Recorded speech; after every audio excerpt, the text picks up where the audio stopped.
Guardians of Law, Episode 3.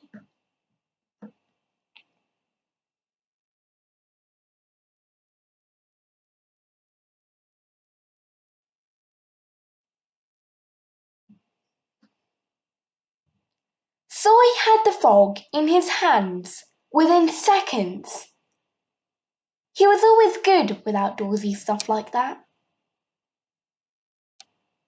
His mum was usually busy with his siblings. So Soy was left to play outside a lot. By third grade, he had caught a pet turtle, salamander, and flying squirrel.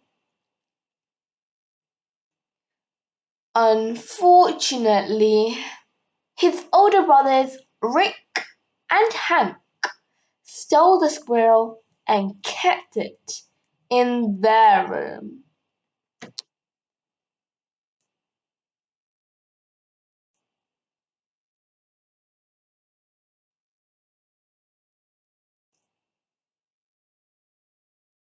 Once a week, they played a game where Rick threw the squirrel from the second-story window and Hank caught it midair with a trash can as it glided down.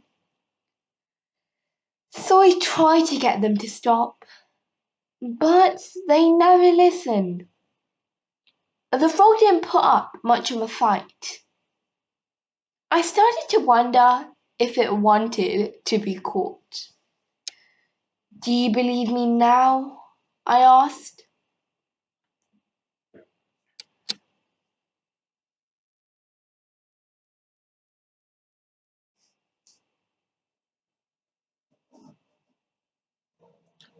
Soy peeked inside his hands and then lifted his head.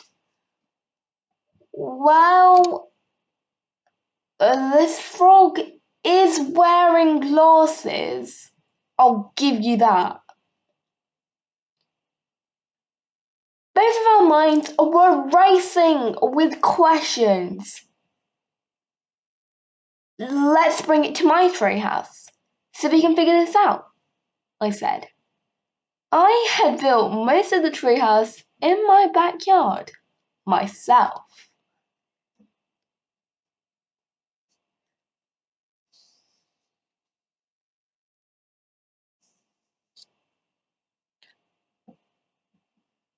My mom and dad insisted on one of them being there when I used certain tools.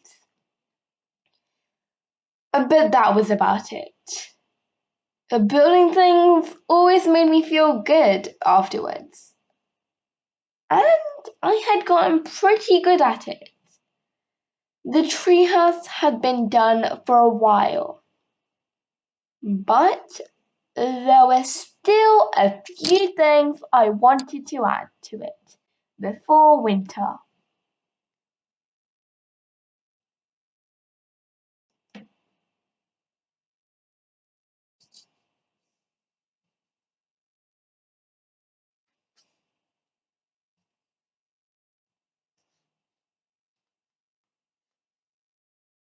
When we got there, I told Soy to use the elevator. It was really just a rope with a weighted pulley system, but I called it the elevator anyway.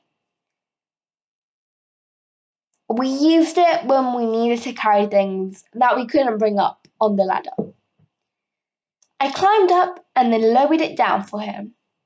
All those years of critter handling had paid off, and he got it inside the treehouse without any problem.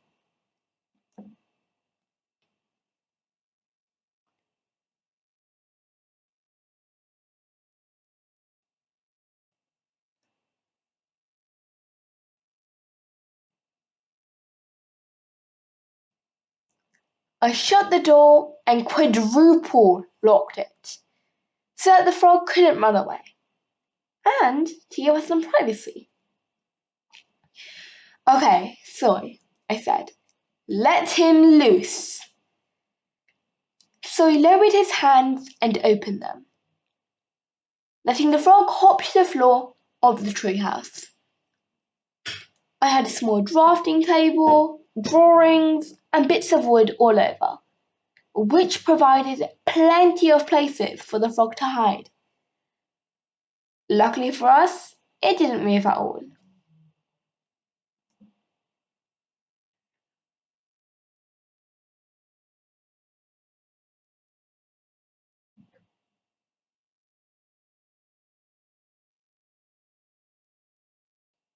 Instead, it looked up at me and in a loud voice said, "What do you mean, him?" Soy fell backwards from a crouch onto his rear. The frog was looking right at me, waiting for an answer, but all I could do was shake my head.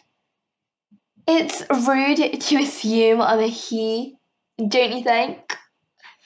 I happen to be female, said the frog proudly.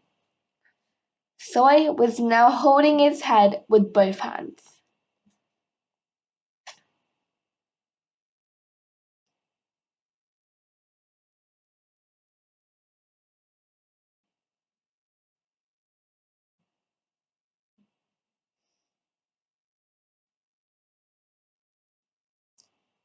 It can talk, he said in disbelief.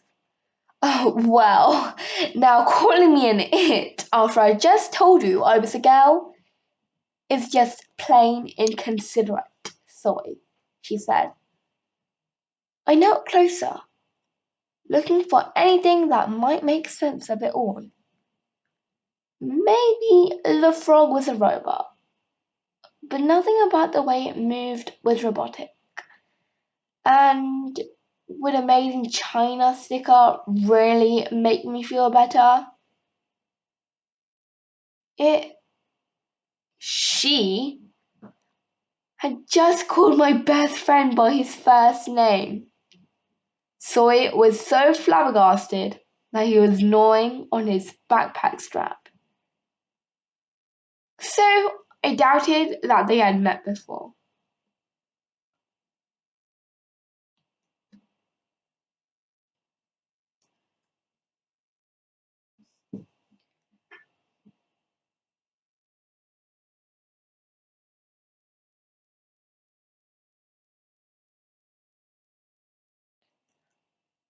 I'm sorry, I said to the frog kneeling.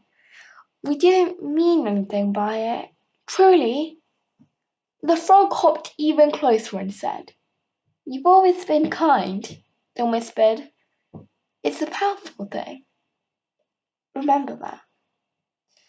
I will, I said, amazed that I had just gone from meeting a talking frog to taking advice from a talking frog in a matter of seconds. But, if you don't mind me asking, how is it that you can talk? I spoke.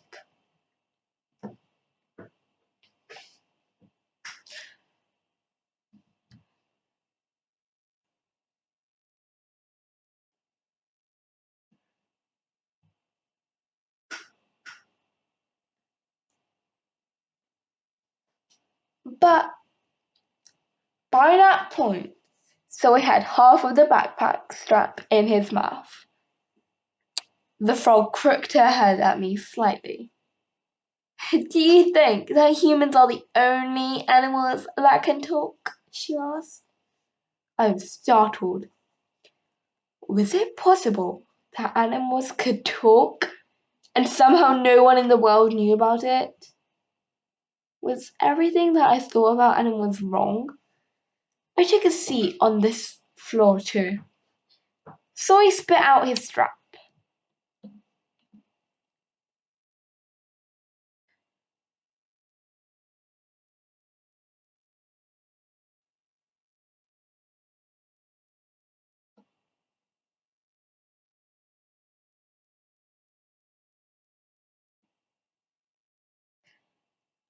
That's not cool, he said. I tell my pet iguana all of my secrets. If he can talk, I need to know who he's been talking to. The frog gave out a little laugh, and she said, "Oh, I'm just kidding. Animals can't talk any more than humans can flap their arms and fly." I was embarrassed, but mostly relieved. What about some kind of iguana sign language? Asked Soy, still nervous. Ignoring Soy's question, I asked the frog, "How is it that you can talk, I mean?" "For starters, I'm not a frog," she explained. "The only reason that I..."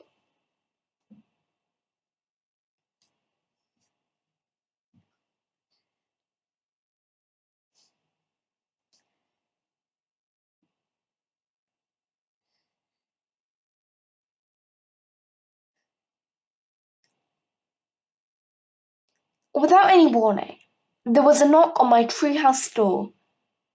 "What are you up to in there? Why is this door closed?"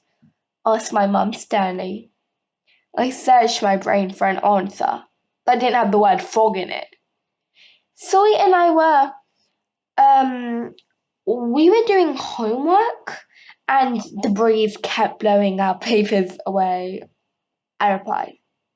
"He's a clever one," the frog whispered to Soy.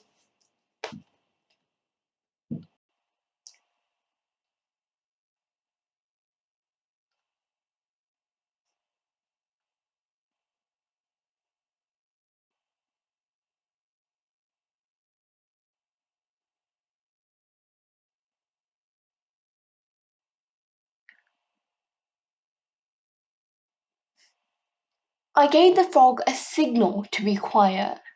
It may have been the first time in the history of the world that a frog had spoken, but for the time being, she needed to stop.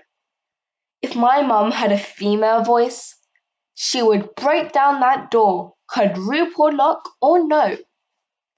I added another lock every time she broke down the door. A few weeks earlier, Soy had lit a firecracker inside the treehouse, and she had noticed the smoke. I added the fourth lock that night, but was surer than ever that metal was no match for Mom's strength. For the moment, I needed this frog's vocabulary to shrink back down to ribbit.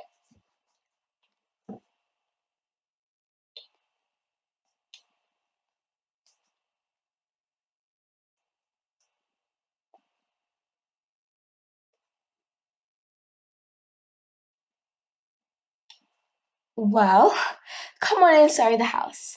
There's a man from the school board who needs to speak with you," my mother said. Then she lowered her voice and spoke softly into the cracks of the door. "And he looks pretty official. He's even wearing a fancy suit with a shiny yellow bow tie. Don't worry though, he assured me you've done nothing wrong."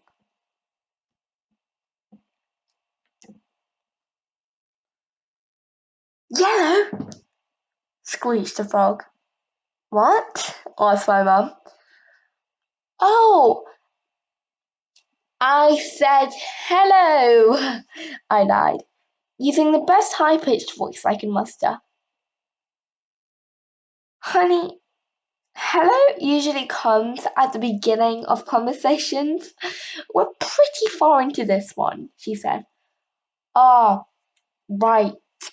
I just sometimes forget when you're supposed to say it," I said nervously.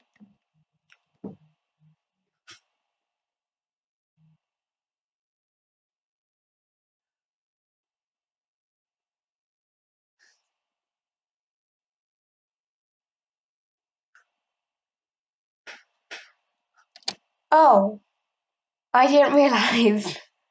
Maybe we can work on that, sweetie," she said, getting even closer to the door. "Because that's a problem. Just hurry up and calm down, please."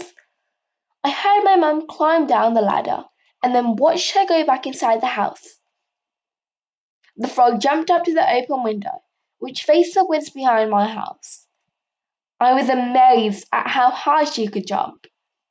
It was immediately clear that she could have left any time that she had wanted.